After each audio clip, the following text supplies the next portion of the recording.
शांति।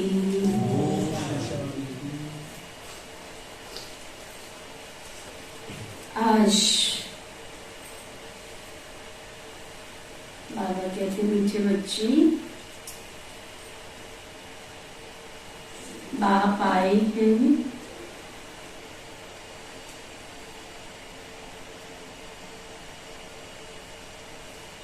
तुम्हें सब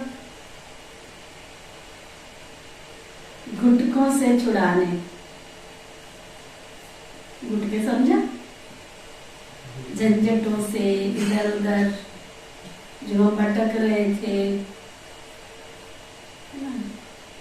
उन सब जगह से छुड़ाने आए।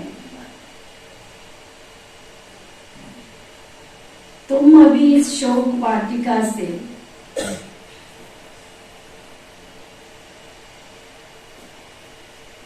अशोक वाटिका में चलते।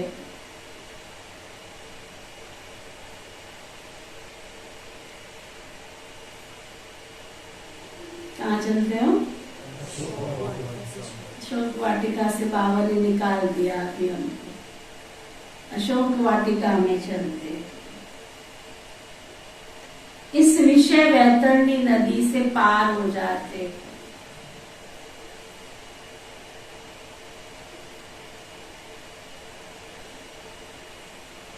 बाबा आए हैं हमको। दुनिया की कितनी झंझटें थी, कितने, कहाँ जाए, कहाँ मन को चैन मिले, कहाँ शांति मिले।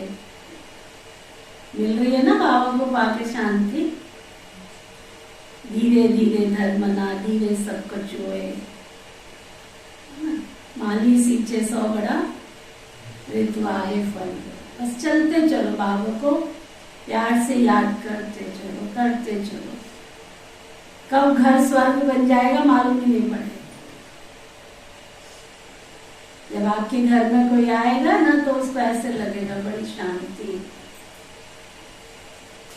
सब घर तीर्थ बन जाएंगे, आपके घर सब अशोक वाटिका बन जाएगी। लोग आएंगे ना तो मन चैन की सांस लेंगे। ये बाबा पूछ रहे हैं, याद में बैठते समय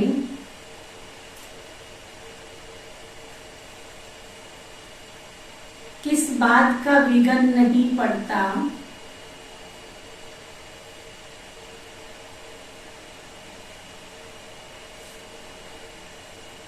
और किस बात का विघन पड़ता है?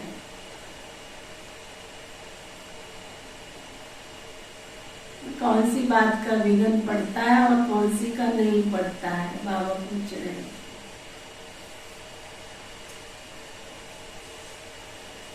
तो बाबा बता रहे हैं याद में बैठने के समय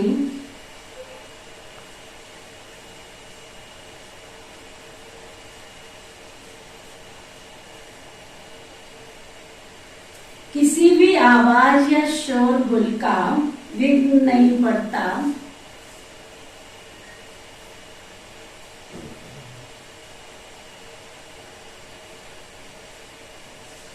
वह ज्ञान में पड़ता है।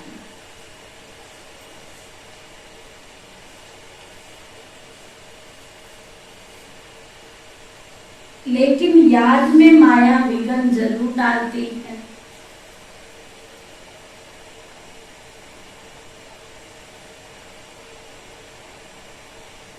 माया याद के समय ही विघ्न डालती है।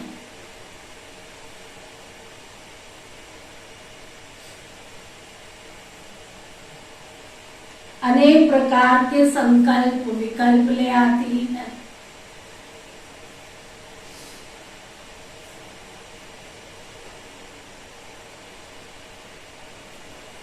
इसलिए बाबा कहते बच्चे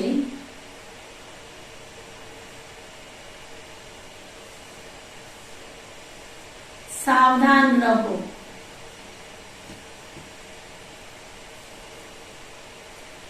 ना बाबा कहते बच्चे सावधान रहो, माया से सावधान रहो। माया का घूसा मत खाओ।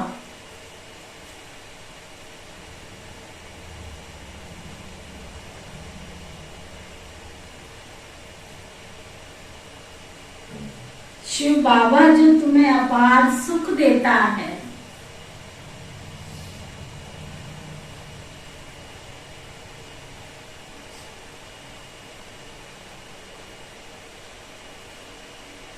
सर्व संबंधों की सैकड़ी में बाबा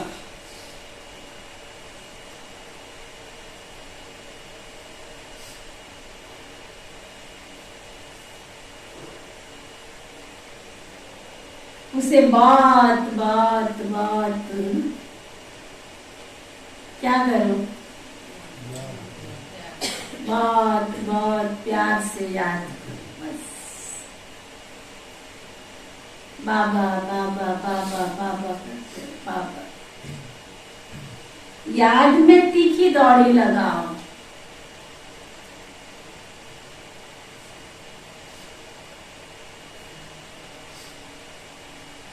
क्या समझाया बाबा ने? जितना हो सके क्या करो, बस बाबा को याद करो, बस याद करो। दया करते रहो अपने ऊपर, रहम करो।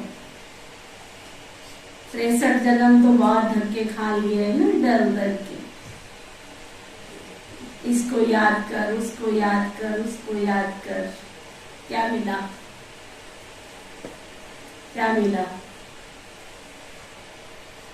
देखा ना, द्रौपदी का दृष्टांत महाभारत में आता है। सबको पुकारा उसने, सबके पास गुहार लगाई उसने, लेकिन लास्ट में क्या किया? कृष्णा कृष्णा कृष्णा कृष्णा। तो जो असंभव बात थी वो भी संभव हो गई। ऐसे ही हर समय क्या करो, बाबा बाबा, मीठे बाबा, प्यारे बाबा। बिल्कुल बच्चा बन जाओ। छोटा बच्चा होता है ना, उसको क्या होता है जब वो खुश होता है ना, अंदर से क्या करता है? कोई उससे बात करे ना करे, वो क्या करेगा? बोलता रहेगा बाबा बाबा बाबा बाबा करता है, बाबा। तो अभी हम भी बाबा के संगम में कौन है? कौन है? हम सभी बच्चे हैं। तो बने हो ना बच्चे, बड़ापन आने ही मत देना। मैं बाबा का बच्चा हूँ, सिकींदा बच्चा हूँ, मैं लाडला बच्चा हूँ। जब हम बच्चे बने रहेंगे तो बाबा भी हमको प्यार करता रहेगा। इसलिए क्या करना है, बस याद के सिवाय दूसरी आलतू फालतू इधर की उधर की बातें बहुत कर ली ना, क्या मिला? गपशप करके क्या मिला? इधर उधर भटक के क्या मिला हमको? कुछ मिला? किसी सखी सहेली के पास जाके बैठ जाओगे, 4 बातें अपने दिल की सुनाओगे, वो आपको सुनाएगी, क्या मिलेगा? वो 4 बातें आपने सुनाई, वो 4 घर की बजाय 40 घरों में पहुंची। तो बाबा को सुनाओ ना, बाबा क्या करेगा? उसका समस्या का समाधान भी निकालेगा। तो अब तो हमारे सारे संबंध किसके साथ है? बाबा के साथ है। वही हमारी माँ है, वही हमारा पिता है, वही बंधु है, वही सखा है, वही साथी, वही दोस्त, ऑल इन ऑल, सर्वे सर्वा वो। बस जैसे हम अब भक्ति कर रहे हैं तो इससे हमें अगला जन्म मिलेगा या मुक्ति मिल जाएगी? हम 21 जन्म का राज्य भाग्य प्राप्त कर रहे हैं, है ना? परम धाम में हम जाकर बैठ के क्या करेंगे? इसलिए अभी हम बाबा को याद कर रहे हैं कि जन्म का राज्य भाग्य प्राप्त कर रहे हैं। मनुष्य आत्मा जब दुखी होती है तब एकांत में बैठती है। अगर आपको कहा जाए कि आपको 3 दिन 4 दिन 5 दिन कमरे से बाहर नहीं आना है, आपको खाना पीना सब कुछ वहीं मिलेगा, जी भर के नींद कर लेना, लेकिन एक शर्त है कि आपसे कोई बात नहीं करेगा। 24 घंटे के बाद ही कैसा लगेगा? होगा ना कोई मेरे से बात करे? तो आत्मा की नेचर ही नहीं है अकेले रहने की। तो परम धाम में बैठ के क्या करेगी आत्मा? तो सुख की दुनिया में वो आएगी ना तो उसको पता ही नहीं चलेगा। तो बाबा हमको जीवन मुक्ति में लेके जा रहा है, जहाँ शुद्ध प्रवृत्ति होगी, जहाँ सुख होगा, जहाँ शांति होगी, आनंद ही आनंद होगा। जैसे कहते हैं कि हम इस जन्म में जितने मर्जी पाप करें, जितने मर्जी पुण्य करें, जब हमारी मृत्यु होती है तो कहते हैं सब कुछ एक बार सामने आता है। जिस चीज को हम याद करके मरते हैं तो हमें अगला जन्म उसी में मिलता है। और अंत काल जो स्त्री सिमरे बलबल योनि पाए, शास्त्रों में कहते हैं, उसको शर्व की योनि मिलती है, ऐसे बोलते हैं। ये बहुत बड़ी साइकोलॉजी है। जैसा व्यक्ति सोचता है वैसा ही उसका अंत के समय, जो उसकी सोच होगी उसके आधार पर उसको जन्म मिलेगा। जन्म से मतलब शरीर में वो सिम्टम्स उसके दिखाई पड़े। तो इसलिए अंत काल क्या बोलते हैं? ईश्वर की याद, अंत मत सो गति। इसलिए कृष्ण अर्जुन को बार बार समझाते हैं, हे अर्जुन, तेरे बहुत काल का किया हुआ अभ्यास होगा ना, तभी तो अंत में ईश्वर को याद कर सकेगा, नहीं तो नहीं कर सकेगा। तो जो अंत काल में ईश्वर की याद में, परमात्मा की याद में इस शरीर को छोड़ते हैं, तो उनका आने वाला जो जन्म है वो सुखदायी होता है। पर हम जो इस जन्म में है, जैसे बच्चे हो गए, परिवार से मोह, वो तो कभी खत्म ही नहीं होता, तो मरते वक्त कैसे? तो यही तो अभ्यास करना है ना हमने। ये बाबा की मुरली जो हम सुन रहे हैं, रोज सुनते सुनते, बाबा की मुरली सुनते सुनते, ये अमृत है। और इस पढ़ाई को करते करते करते करते राजा जनक की तरह बन जाएंगे। राजा जनक ने कोई घर कारोबार थोड़ा ही छोड़ा था। घर परिवार में रहते हुए, सब कुछ करते हुए, राज कारोबार संभालते हुए भी बाबा को याद करना है। करते करते अपने आप देखना बच्चे भी संभलेंगे, कारोबार भी संभलेगा, सब कुछ संभलेगा। ठीक है।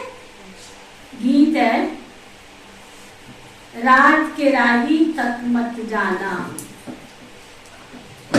सुबह की मंजिल दूर नहीं है। पुरुषार्थ करते करते बाबा कहते थकना नहीं है, सुबह की मंजिल दूर नहीं है। ओम शांति। मीठे मीठे बच्चे जो याद की यात्रा पर हैं, वैसे तो जो बैठे हैं उनको यात्रा पर थोड़ा ही कहा जाता है। यह यात्रा कैसी वंडरफुल है, कितनी वंडरफुल यात्रा है। शांति की यात्रा, शांति धाम में जाने की यात्रा। रावण के राज्य में गुटखा खाकर मरना होता है, दुखी होकर के मरते हैं। एक सत्यवान सावित्री की कहानी है ना, कि काल से भी सावित्री सत्यवान की आत्मा को वापस ले आई। वास्तव में ऐसी कोई बात है नहीं। बाकी आधा कल्प काल खाता है, अंत में खुटका आता है ना। रावण जिसको वर्ष वर्ष जलाते रहते हैं, वो हमारा बहुत बड़ा दुश्मन है, ये नहीं जानते। बाबा कहते हैं मैं आया हूं, क्या करने आया हूं मैं?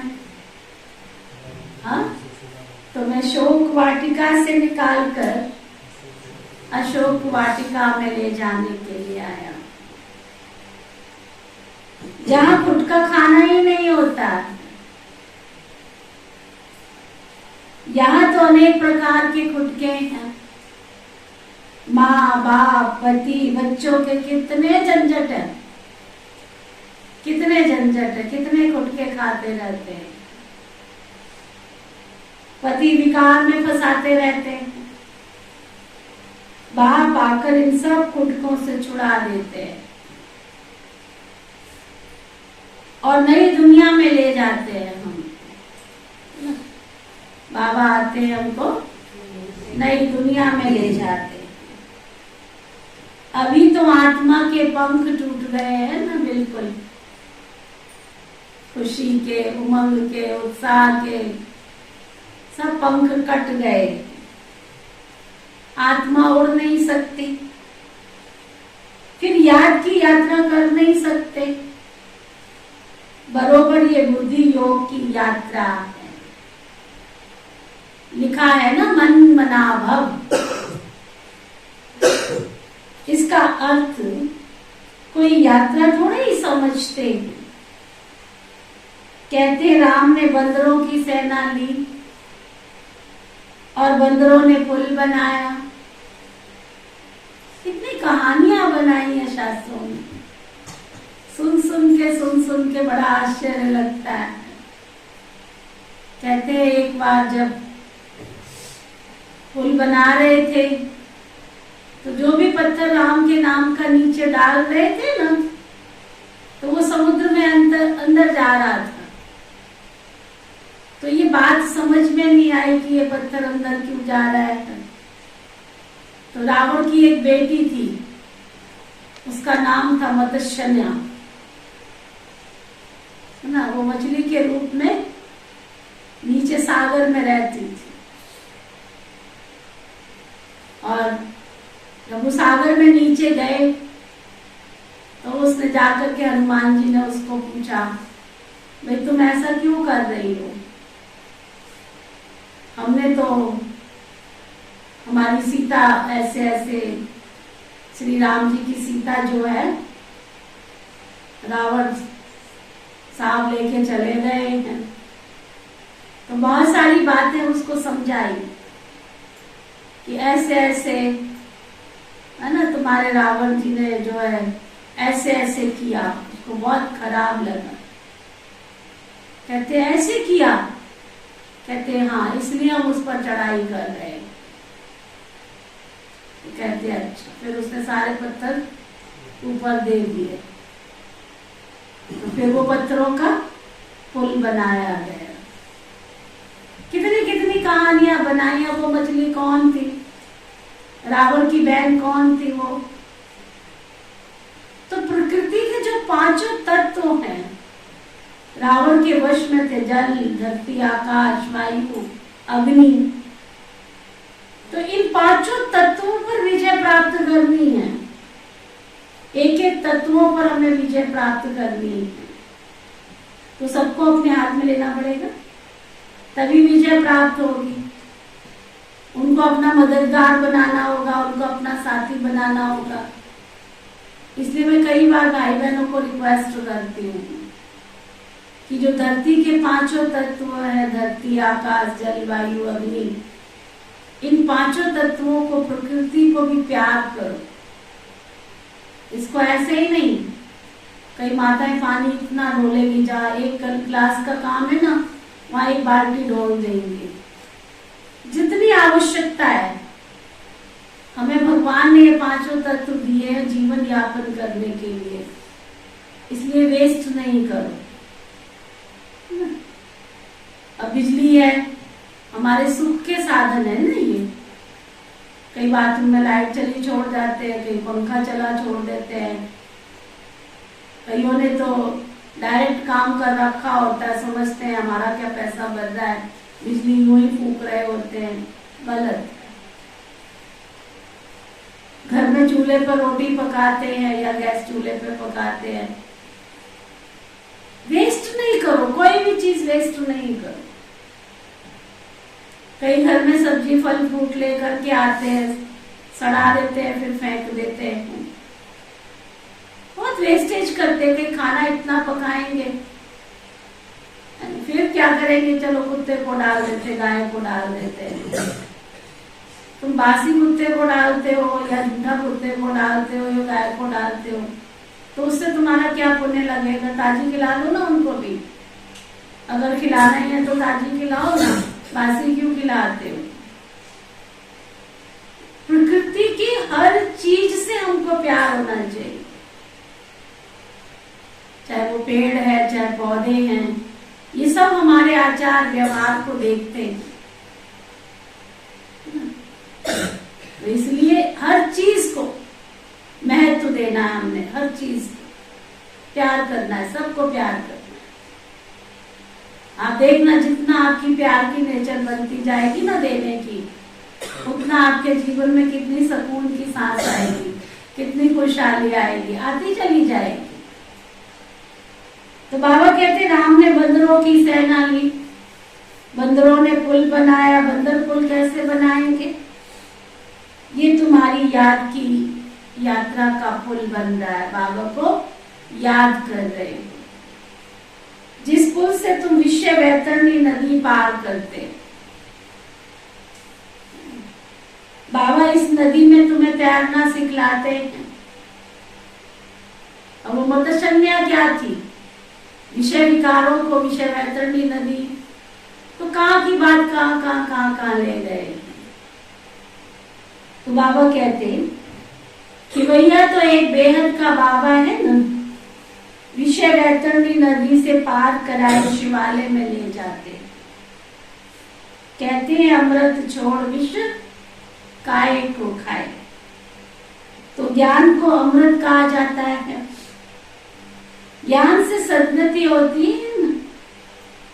जो बाबा का हम ज्ञान सुन रहे हैं, बाबा की ये मुरली सुन रहे हैं, इस मुरली से आप देखना, सुनते सुनते सुनते सुनते ही आत्मा की गति का हो जाएगी, मालूम ही नहीं पड़ेगी।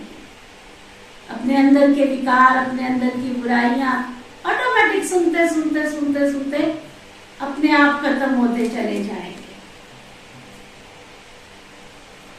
तो बाबा कहते शास्त्र पढ़ने से सतयुग नहीं आ जाता, सदगति हो ही नहीं सकती, इसलिए उनको ज्ञान अमृत नहीं कहा जाता। शास्त्रों को ज्ञान अमृत थोड़ी कहा जाता है, वह तो भक्ति है। ज्ञान में पहले 100% सदगति, फिर धीरे धीरे नीचे उतरते आते। ये नहीं कहेंगे कि सतयुग में कोई दुर्गति होती है, वहां तो दुर्गति का कोई नाम निशान ही नहीं होता है। कलयुग में तो सबकी दुर्गति होती ही है। तुम जानते हो सर्व पर दया करने वाला बाप एक ही है, जिसको श्री श्री कहा जाता है। क्या कहा बाबा ने? सर्व की सदगति करने वाला एक बाप है, उसको क्या कहा जाता है? श्री श्री कहा जाता है। फिर श्री का टाइटल सब पर रख देते हैं। श्री कहा जाता है देवताओं, श्री लक्ष्मी नारायण, श्री राम सीता। तो ऐसा श्री बनाने वाले को श्री श्री कहा जाता है। तुम बाबा के सामने प्रतिज्ञा करते हो, बाबा के सामने बैठकर बाबा जब हमें सत्य ज्ञान देते हैं, समझ देते हैं, अंदर से आत्मा समझती है, तभी प्रतिज्ञा करते हैं। कोई बात की हमको समझ आती है, ये राइट है, ये रॉन्ग है, ये मुझे करना चाहिए, ये मुझे नहीं करना चाहिए, तभी हम बुराई को छोड़ने का संकल्प करते हैं। तो बाबा कहते हैं अगर प्रतिज्ञा कर भूल की तो फिर बाबा का राइट हैंड धर्मराज बैठा है ना। खेल तमाशा नहीं बनाना है बाबा के ज्ञान को। आज प्रतिज्ञा कर ली और कल प्रतिज्ञा तोड़ ली। बाबा कहते जो प्रतिज्ञा एक बार कर ली है ना, भगवान के आगे प्रतिज्ञा की है, तो उसको हमें तोड़ना नहीं है। धर्मराज तुम्हें कभी माफ नहीं करेगा। बाबा भी गुप्त है और ये ज्ञान भी गुप्त है, और इस ज्ञान से जो पद मिलने वाला है ना हम सबको, वो भी गुप्त है। ये सिर्फ तुम बच्चे ही जानते हो कि हमको श्रीमत देने वाला कोई, क्या श्रीमत देने वाला कोई साधारण मनुष्य नहीं है। कौन है? स्वयं शिव पिता परमात्मा। प्रजापिता ब्रह्मा के द्वारा बाप रचना रचते हैं। प्रजापिता सूक्ष्म वतन में होता नहीं है, जरूर यहाँ ही होगा ना। तुम बच्चे समझ गए हो, ब्रह्मा इस समय ब्राह्मण है। शिव बाबा ने क्या किया? दादा लेखराज को ब्रह्मा बनाया और उस ब्रह्मा से हम सब बच्चों को एडॉप्ट कर हमको ब्राह्मण बनाया। इनको भविष्य में बादशाही मिलती है। किसको? ब्रह्मा को भी बादशाही तो भविष्य में ही मिलती है ना। देवताएं पति दुनिया में तो राजा ही कर ना सके, यहाँ थोड़ी हमें राजा ही करने को मिलेगी। क्या कपिल भैया? यही राजा बनना है, कोई स्वीकार नहीं करेगा कि तुम राजा हो। यहाँ तो सब क्या क्या करेंगे, आपके आगे पीछे क्या करेंगे, है ना, अपने काम करवाने के लिए आ जाएंगे। तो वो राजा ही नहीं क्या? राजा ही का मतलब तो है राज्य का सुख भोगना, अपने आप का सुख, अतीन्द्रिय सुख भोगना जिसको कहते हैं, इंद्रियों से परे का सुख भोगना। दुनिया इतनी दुखी है, अशांत है। एक का काम करोगे दूसरा नाराज हो जाएगा, दूसरे का करोगे तीसरा नाराज हो जाएगा। तो इस दुनिया में तुम सबको सुख दे नहीं सकते, क्योंकि सबकी कामना अलग है और सबकी भावना भी अलग है। तो बाबा कहते हैं तो पुरानी दुनिया का विनाश चाहिए, तो विनाश तो होना भी जरूर है। अभी थोड़ी सी बाबा कहते देरी है। तुम्हारा अभी नए झाड़ का सैपलिंग पूरा नहीं होगा।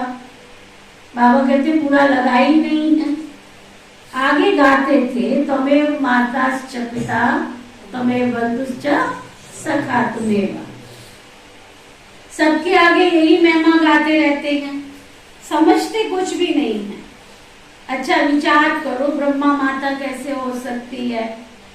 लक्ष्मी नारायण की भी अपनी राजाई चलती है, तो उनको माता पिता तो कह न सके। तो इस समय परम पिता परमात्मा, बहुत अच्छी बात बाबा कह रहे हैं, लिखो, इस समय परम पिता परमात्मा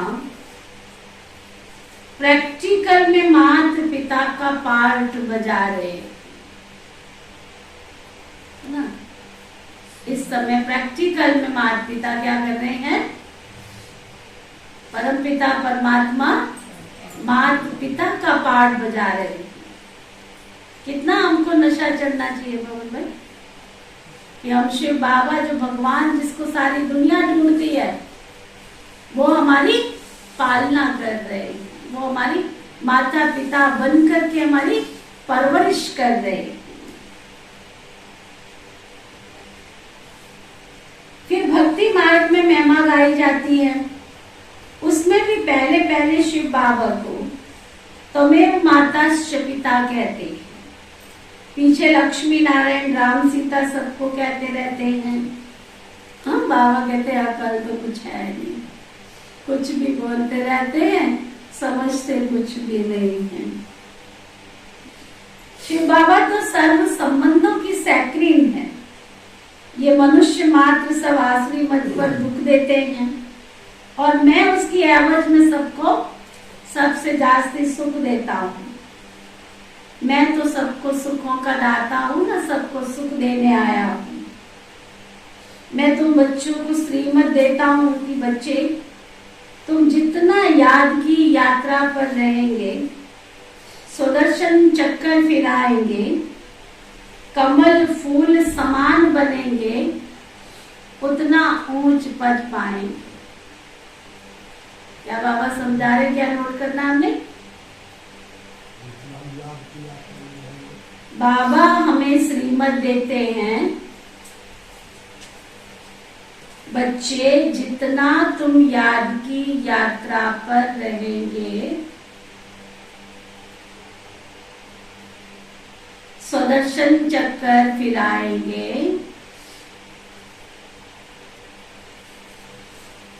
कमल फूल समान बनेंगे, उतना ऊंच पद पाएंगे। लाइन 2 है, लेकिन प्राप्ति कितनी है आप ये देखो। पूरे जीवन का सार, पूरे ज्ञान का सार फिर से नोट करो। बच्चे तुम जितना याद की यात्रा पर रहेंगे, सुदर्शन चक्कर फिराएंगे और कमल फूल समान बनेंगे, उतना ऊंच पद पाएंगे। इन अलंकारों का अर्थ कोई समझा ना सके। अलंकार तुम ही धारण करते हो ना। निशानी विष्णु को दे दी है, तीसरा नेत्र भी देवताओं को दे दिया है। वास्तव में तीसरा नेत्र भी तुमको मिलता है। त्रिनेत्री त्रकालदर्शी अक्षर है ना, इसका अर्थ भी इस समय तुम आत्माओं की बुद्धि में है। आत्मा की बुद्धि में ही सब कुछ रहता है। मेरी आंख नाक कान भी शरीर में, क्या मेरी आंख नाक कान भी शरीर तो नहीं कहता है ना। क्या कहते हैं? मेरी आंख कहते हैं, मेरा कान कहते हैं, ऐसे बोलते हैं ना। तो बाबा कहते हैं, आत्मा कहती है ये मेरा शरीर रूपी महल है। मैं शरीर कहते हैं कि मेरा शरीर कहते हैं?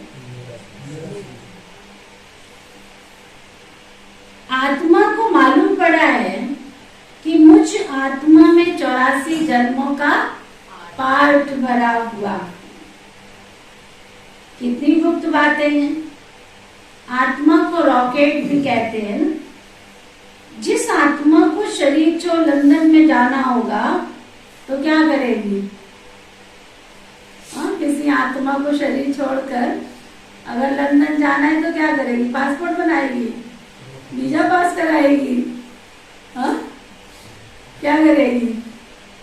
उसको 100 ताले में भी बंद करो तो भी उड़ के चली जाएगी, है ना। तो उन्होंने कितना तीखा रॉकेट बनाया जो सुबह चले तो शाम को पहुंच जाए। बाबा कहते साइंस वालों का रॉकेट तो क्या है, अगर चलाएंगे तो उसको कितना समय लगेगा, और आत्मा को तो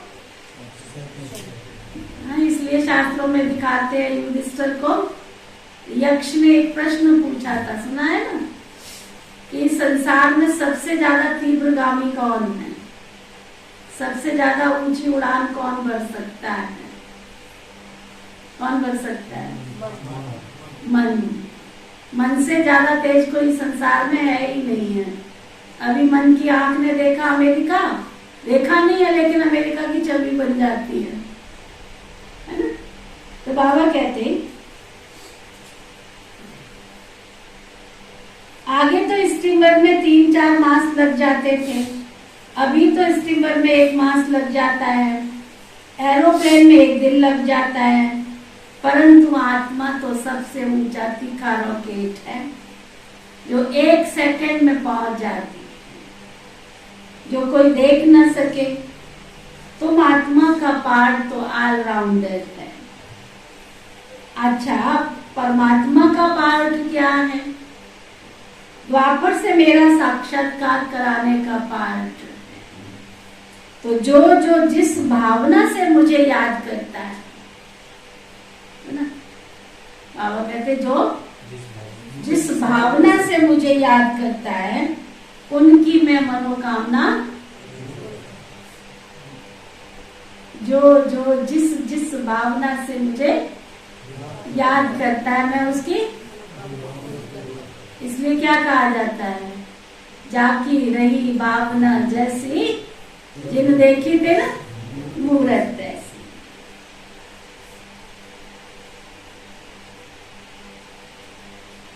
तो बाबा कहते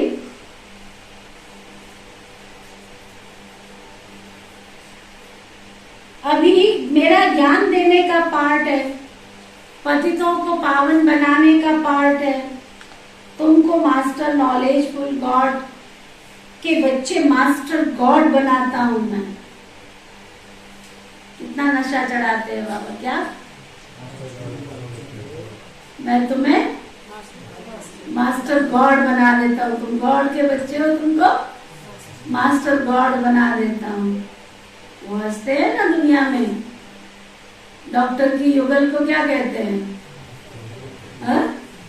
डॉक्टर ने पढ़ाई करी, दुनिया भर की मेहनत करी, करोड़ों रुपया खर्चा किया और उसकी घरवाली को टाइटल फ्री फंड में डॉक्टर नहीं मिलेगा, है ना? फ्री फंड में डॉक्टर नहीं बनती वो। वकालत करने की पढ़ाई उसके पति ने की और पत्नी वकीलनी वैसे ही बन गई, वो वकीलनी के पास जाओ गई। तो यहाँ भी बाबा क्या है? हमारा गॉड है और हम पुरुषार्थ करते हैं, बाबा से सिर्फ संबंध जोड़ते हैं। तो बाबा हमको क्या करते हैं? मास्टर गॉड बना देते हैं। कितनी नशे की पॉइंट है। जिन्होंने कल पहले पुरुषार्थ किया था वही तो करेंगे ना।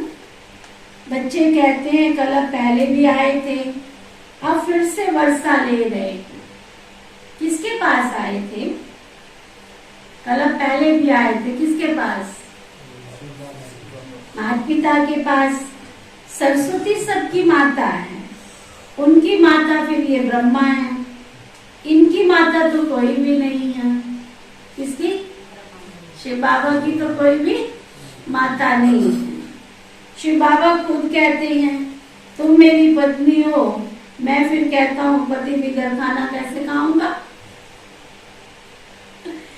तो ना ये बाबा की अपनी गुप्तगू, अपनी बातचीत है ब्रह्मा बाबा की कि शिव बाबा क्या, शिव बाबा की पत्नी बनी ब्रह्मा, तो ब्रह्मा का पति कौन बना? शिव बाबा। तो शिव बाबा को ब्रह्मा बाबा कहते फिर बताओ तुम्हें भोग लगाए बिना कैसे खाऊंगा। तो अच्छा शिव बाबा फिर ऐसा करते हैं हम दोनों ही क्या, फिर हम दोनों इकट्ठा ही बैठते, इकट्ठा खाना खाएंगे। नशा तो रहता है ना।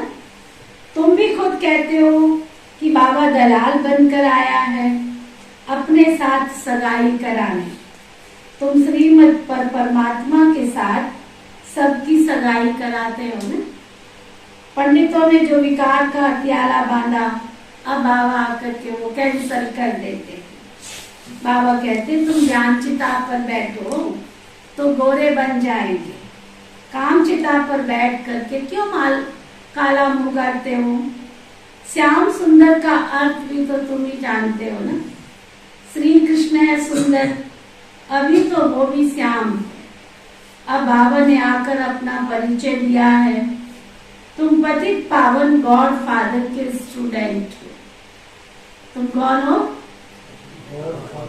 पतित पावन बाप के कौन हो? तुम स्टूडेंट हो। तो ये तुम्हारी क्या हो गई? क्या हो गई तुम्हारी? पाठशाला। पाठशाला में पढ़ाई होती है, मेहनत करनी पड़ती है, और सत्संगों में मेहनत नहीं। समझ आया? क्या समझ आया?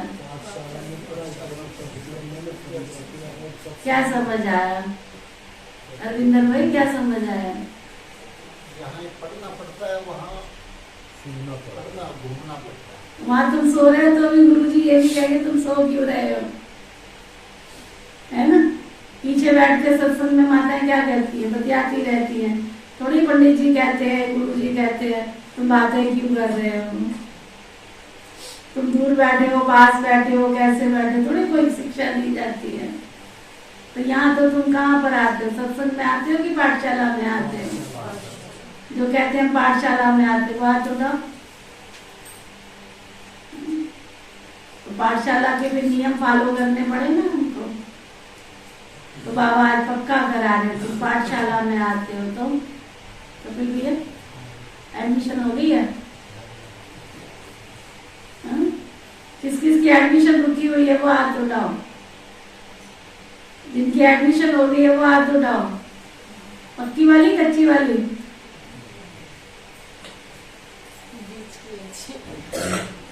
क्यों कच्ची कली में पड़ गई है? अभी ना बच्चे है ना, तो उनकी तबीयत, मेरी तबीयत तो छूट जाता है। नहीं छोड़ना है हमने, कुछ भी हो जाए, आ हो, वाह हो, निंदा हो, स्तुति हो, जय हो, पराजय हो, लाभ हो, हानि हो, बाबा बैठा है ना संभालने वाला। मैं कौन होती संभालने वाली? 1 महीने के अंदर मैंने बहुत छुट्टियां मार दी। नहीं मारनी है, ठीक है? कोशिश तो ये करती हूँ। अच्छा, तो बाबा कहते श्याम सुंदर का अर्थ केवल तुम बच्चे ही जानते हो, ठीक है? तो तुम हो पतित पावन गॉड फादर के स्टूडेंट। तो ये तुम्हारी क्या हो गई? पाठशाला हो गई। तो पाठशाला में पढ़ाई होती है, फिर मेहनत भी तो करनी पड़ती है ना? क्या पाठशाला में क्या मेहनत करनी पड़ती है ना? और सत्संग में मेहनत तो नहीं करनी पड़ती। वहां तो गीता सुनी, ग्रंथ सुना और घर चले गए। वहां कोई थोड़े कहता है कि तुम पवित्र बनो, थोड़े कहते तुम अन्न शुद्ध करो। कहते हैं क्या कोई? पवित्र बनो, यात्रा करो, आगे चलिए। सब जिस्मानी यात्राएं आदि सब बंद हो जाएंगी। बर्फ पड़ी, एक्सीडेंट हुआ तो कोई जाएंगे ही नहीं। और तुम्हारी यात्रा तो जोर भरेगी। घर में बैठ के भी तो तीनों लोग की यात्रा करते हो। हमारी यात्रा है शिवालय की तरफ। पहले शिव की पुरी शिवालय में जाएंगे, फिर शिव की स्थापना की हुई पुरी शिवालय स्वर्ग में जाएंगे। शिवपुरी और विष्णुपुरी दोनों को शिवालय कहेंगे, क्योंकि मुक्ति, जीवन मुक्ति दोनों शिव बाबा ही देते हैं। समझ में आया? क्या समझ आया? क्या समझ आया? मुक्ति भी और जीवन मुक्ति भी कौन देते हैं? शिव बाबा देते हैं। तो सतयुगी दैवी घराना शिव बाबा स्थापन करते हैं। अच्छा, याद में आवाज का विघ्न पड़ ही नहीं सकता। जब बाबा की याद में बैठते, कोई कुछ भी बोले करे, कोई फर्क नहीं पड़ता है। ज्ञान सुनने में शोर का विघ्न पड़ेगा। मनुष्य तो कहते हैं शांति करो, नहीं तो याद में विघ्न पड़ेगा। परंतु योग में आवाज विघ्न नहीं डालता, विघ्न डालती है माया। बच्चों के साथ माया की बहुत युद्ध होती है। बच्चों को युद्ध के मैदान में हार नहीं खानी चाहिए। सुना? कभी नींद सताएगी, कभी पानी बहाएगा, कभी बाढ़ आएगी, कभी तूफान आएगा, बहुत सारी चीजें सामने आएंगी, परंतु तुम्हें क्या हार नहीं खानी है। माया तो बहुत बूता लगाती रहती है। माया ने नाक पर बूता लगाया तो ये गिरा, फिर खड़े, फिर नाक पर लगाया तो ये गिरा। बाप कहते हैं ये माया काम क्रोध के भूसे मारती रहती है। इससे तुम्हें बहुत बहुत बहुत क्या सावधान रहना है। भूसे नहीं खाने हैं माया के। तो ना, माया आया के भूसे नहीं खाने, आप दिखाओ तो कैसे आएगी मेरे पास, समझा? अच्छा, मीठे मीठे सिखी लगे बच्चों प्रति माता पिता बाप दादा का याद प्यार और गुड मॉर्निंग। रूहानी बाप की रूहानी बच्चों को नमस्ते। हम सब रूहानी बच्चों की दिल व जान सिख व प्रेम से नमस्ते नमस्ते नमस्ते जी। धारणा के लिए मुख्य सार आज का होमवर्क, घर पे जाके पढ़ते हैं ना, सभी चिंतन करते हो ना, जरूर करना है। ज्ञान के सब अलंकारों को धारण कर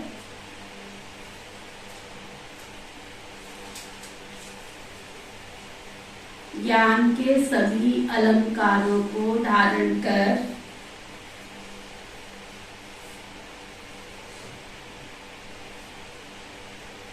सुदर्शन चक्रधारी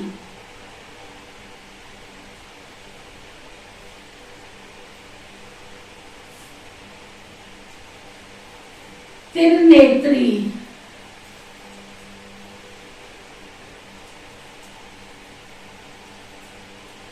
त्रिकालदर्शी अर्थात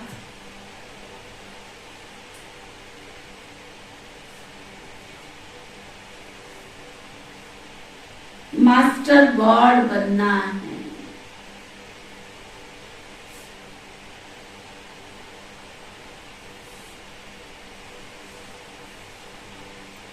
बाबा के राइट हैंड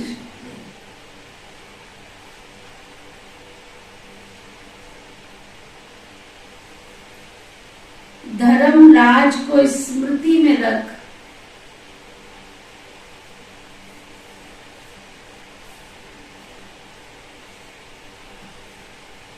कोई भी विकर्म नहीं करने हैं।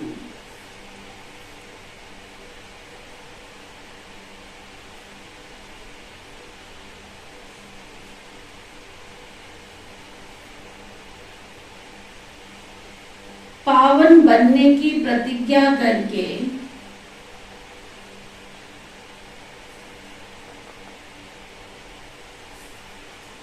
विकारों में नहीं जाना है। एक बार पावन बनने की प्रतिज्ञा की, फिर विकारों में नहीं जाना है। वरदान, सतगुरु प्यारे बाबा का वरदान, दृढ़ प्रतिज्ञा द्वारा अलवेलेपन के लूज स्क्रू को टाइट करने वाले तीव्र पुरुषार्थी भव।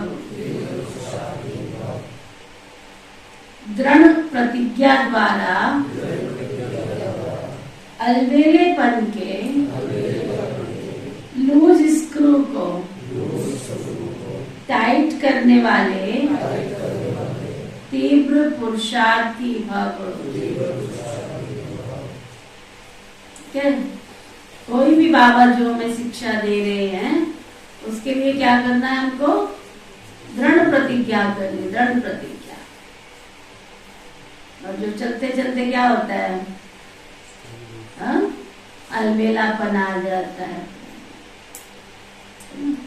चल छोड़, फिर क्या हो गया, चल, ये आलस, अलबेलापन, सुस्ती, नींद, ये सब क्या है?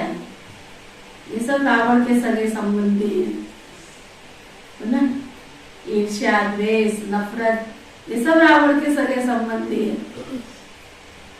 इसलिए इनसे वास्ता नहीं रखना। दृढ़ प्रतिज्ञा द्वारा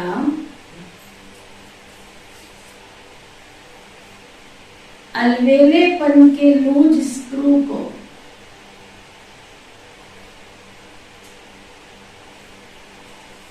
टाइट करने वाले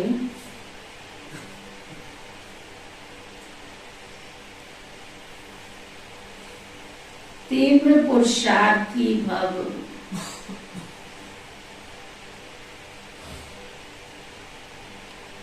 क्या क्या कह रहे बाबा? तीव्र पुरुषार्थी भव, तीव्र पुरुषार्थी भव। प्रतिज्ञा में लूज होने का मूल कारण है अलबेलापन। जैसे कितनी भी बड़ी मशीनरी हो, लेकिन छोटा सा स्क्रू अगर लूज हो जाता है, कोई भी चीज का हो, छोटा सा, बिल्कुल छोटा सा, तो सारी बड़े से बड़ी मशीन भी बेकार। वैसे ही प्रतिज्ञा को पूरा करने के लिए प्लान बहुत अच्छे अच्छे बनाते हो, पुरुषार्थ भी करते हो, लेकिन पुरुषार्थ व प्लान को कमजोर करने का एक ही है अलबेलापन, एक ही स्क्रू है अलबेलापन। और ये अलबेलापन है ना, नए नए रूप लेके आता है। इसी लूज स्क्रू को टाइट करो। मुझे बाप समान बनना ही है, इसी दृढ़ संकल्प से तीव्र पुरुषार्थी बन जाएंगे। जब अंदर लक्ष्य होगा कि मुझे बाप समान बनना ही है, तो क्या होगा? तो तीव्र पुरुषार्थी बन जाएंगे। स्लोगन, बेहद की वैराग्य वृत्ति ही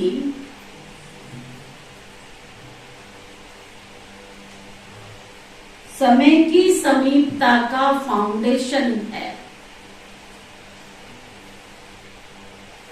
बेहद की वैराग्य वृत्ति ही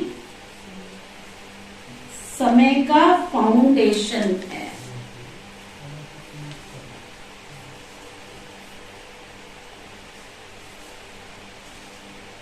समय की समीपता का फाउंडेशन है। तो आज का रूहानी इंजेक्शन, मैं समय को समीप लाने वाली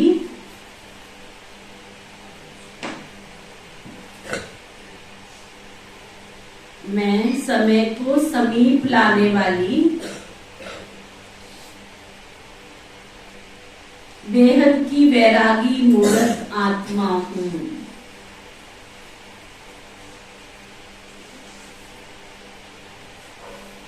मातेश्वरी जी के अनमोल महावाक्य।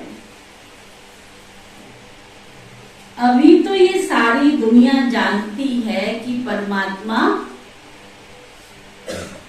एक है। उसी परमात्मा को कोई शक्ति मानते हैं, कोई कुदरत कहते हैं कि परमात्मा कुदरत है। मतलब तो कोई ना कोई रूप में भगवान को,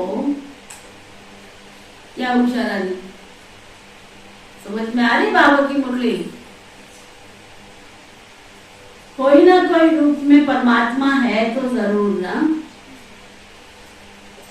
तो जिस वस्तु को मानते हैं, अवश्य वह कोई वस्तु होगी, तभी तो उसके ऊपर नाम पड़ा। कुछ चीज है, परंतु उस एक वस्तु के बारे में इस दुनिया में जितने मनुष्य, उतनी बातें, उतनी मतें, परंतु चीज फिर भी तो एक ही है ना। उसमें मुख्य 4 बातें सुनाते परमात्मा के बारे में। मातेश्वरी मम्मा बता रही है कि उनके लिए 4 बातें सुनाते। कोई कहता है ईश्वर सर्वत्र है, जहां देखो वहां ईश्वर नजर आता है, सर्वत्र है। कोई कहता है ब्रह्म ही सर्वत्र है, कहते हैं सर्वत्र ब्रह्म ही ब्रह्म है, चारों तरफ ब्रह्म ही ब्रह्म है। और फिर कोई तो कहते हैं ईश्वर मिथ्या ब्रह्म है, ईश्वर है कोई नहीं, ब्रह्म है। कोई कहता है ईश्वर नाम की चीज ही कोई नहीं, कुदरत ही कुदरत है, वो फिर ईश्वर को मानते ही नहीं है कि ईश्वर कोई है। अब परमात्मा एक है और उस परमात्मा का इतनी मतें उसके लिए बना दी, वो तो समझते हैं जगत ही प्रकृति है, बाकी कुछ है ही नहीं। अब देखो, जगत को मानते हैं, परंतु जिस परमात्मा ने जगत को रचा उस जगत के मालिक को नहीं मानते। दुनिया में तो अनेक प्रकार के मनुष्य हैं, उनकी तो अनेक मत हैं, आखिर भी इन सभी मतों का फैसला, काम की बात क्या है, आखिर भी इन सभी मतों का फैसला स्वयं परमात्मा आकर के करता है।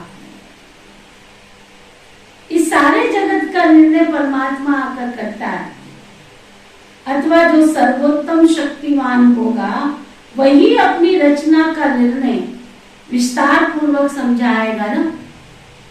वही हमें रचना का भी परिचय देते हैं और फिर अपनी रचना का भी परिचय देते हैं।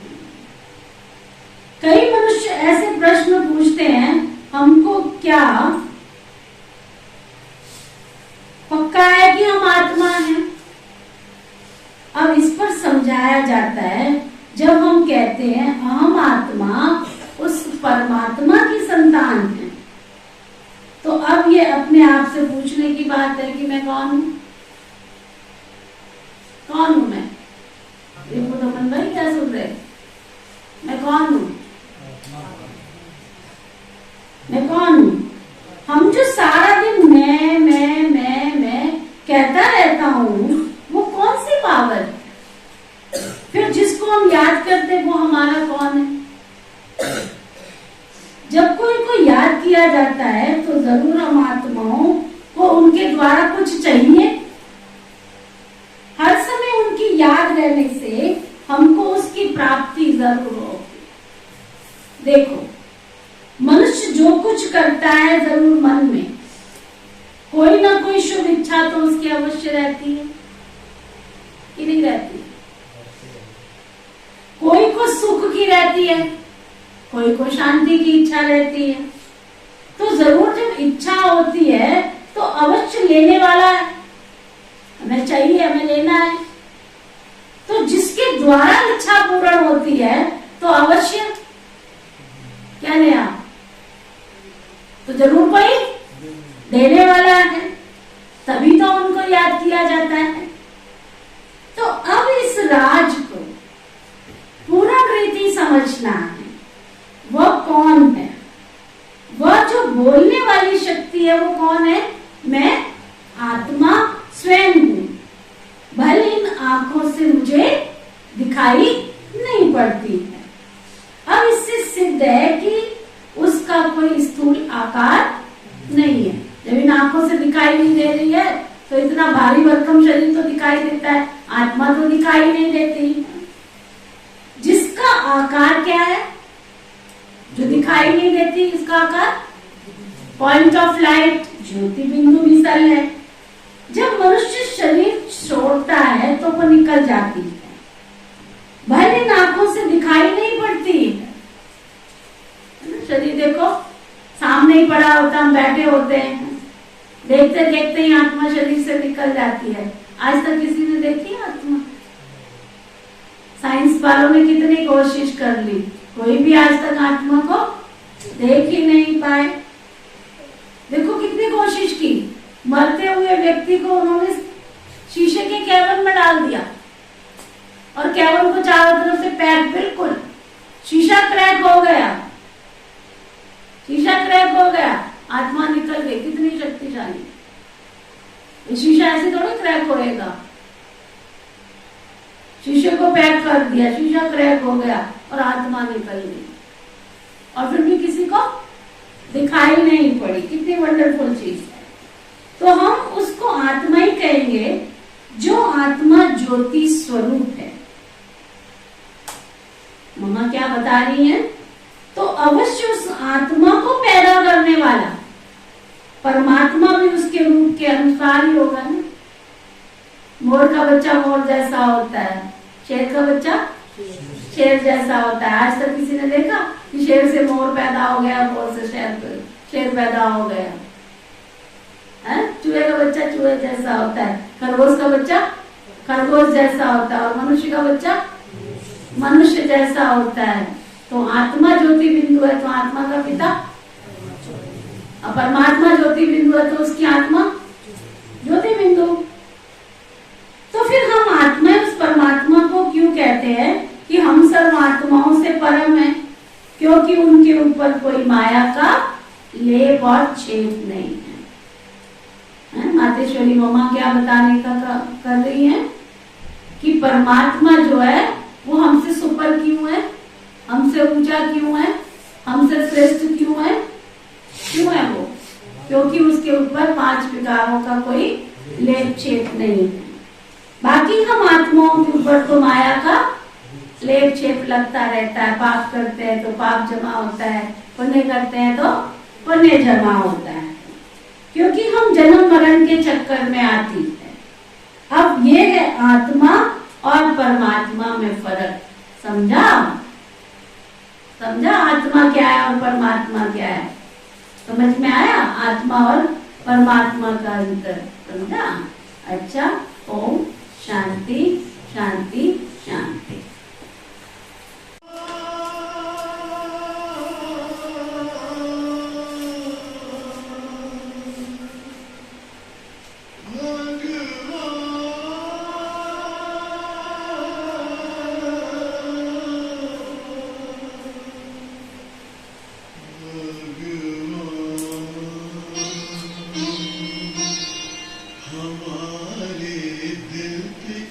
लगी है छाप तुम्हारी।